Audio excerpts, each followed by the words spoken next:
এবং শিবির জামাতের ক্ষেত্রে নারীর বিষয়ে কিছু অবস্থান রয়েছে যেটা আমি ঘোর বিরোধিতা করি। এই দেশকে আমাদের কোনো না কোনোভাবে মেরামত করতে হবে।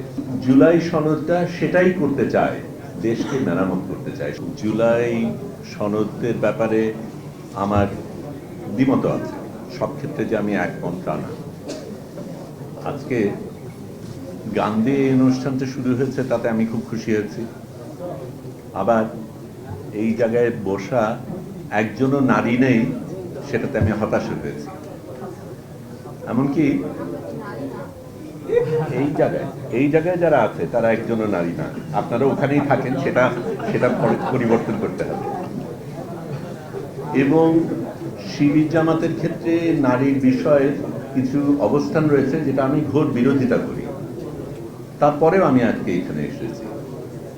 সেটার কারণ জুলাই সনদটা এতই গুরুত্বপূর্ণ, এত গুরুত্বপূর্ণ যে আমার দ্বিমত, কিছু জায়গায় দ্বিমত থাকা সত্ত্বেও, ভিন্ন চিন্তা থাকা সত্ত্বেও আমার থাকা উচিত, আমাদের প্রত্যেকের থাকা উচিত।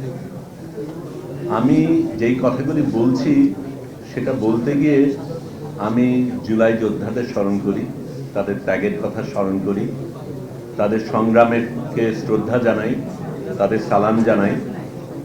কিন্তু আমি মনে করি দিতে চাই যে এই যুদ্ধ কিন্তু শুধু 2024-এ হয়নি, তার অনেক আগের থেকে হয়েছে। এখানেই অনেকে যারা আছেন তারা অনেক আগের থেকেই তারা কিন্তু লড়াই করে যাচ্ছেন, এবং সেই লড়াইয়ের ফলেই কিন্তু আমরা এই জায়গাটায় আসতে পেরেছি। 2018-র কথা যখন বলি, তখন ছবি তুলতে গিয়ে, একটু আগে কথা আমাকে জিজ্ঞেস করছিলেন আপনি ছবি তুলবেন না কথা বলবেন, আমি ছবি তুলি। এবং ছবি যখন তুলছিলাম, রাজপথে যখন ছিলাম, চারিদিকে যখন টিয়ার গ্যাস ছিল, গোলাগুলি হচ্ছিল, তখন ছাত্রছাত্রীরা একটা প্ল্যাকার্ড হাতে নিয়েছিল যেটা আমাকে ভীষণভাবে স্পর্শ করেছে।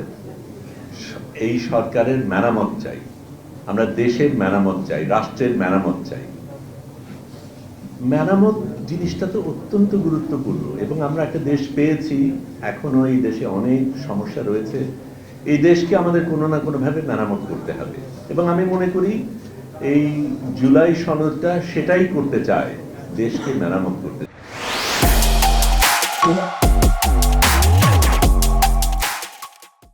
সেটা অনেক দিনের সংগ্রাম, অনেকগুলি মানুষ সেই জায়গায় শ্রম দিয়েছে, ত্যাগ করেছে, সেই কারণে আমরা আসছি। কিন্তু মেরামত যখন করতে হয় তখন কিন্তু সবসময় সুন্দরভাবে যায় না।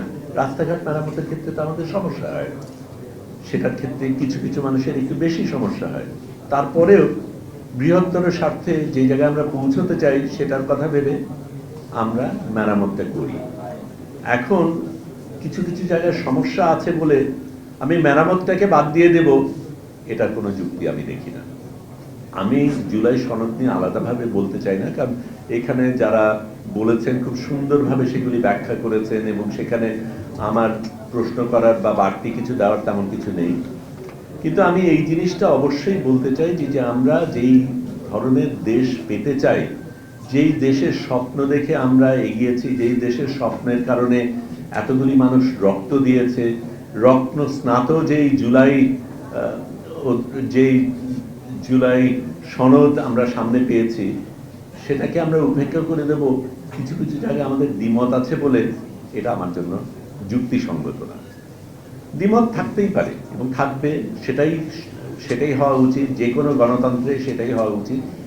সেটা আমরা একসাথে করব, মিলিতভাবে করব, ঝগড়া করব, তর্ক করব। সংসদ আছে সেই কারণেই, সেখানে এক দলের আধিপত্য আছে বলে সবকিছু নিরঙ্কুশভাবে গ্রহণ করতে হবে তা যদি হয়, তাহলে তো সংসদের প্রয়োজন নেই। সংসদে দ্বিমত হবে, সংসদে তর্ক হবে, সংসদে যে যার মতন মতামত দেবে, একজন আরেকজনকে যুক্তি দেবে, যুক্তির কারণে আমি আমার মত বদলাবো কিছু ক্ষেত্রে, সেটাই তো সংস্কৃতি হওয়া উচিত।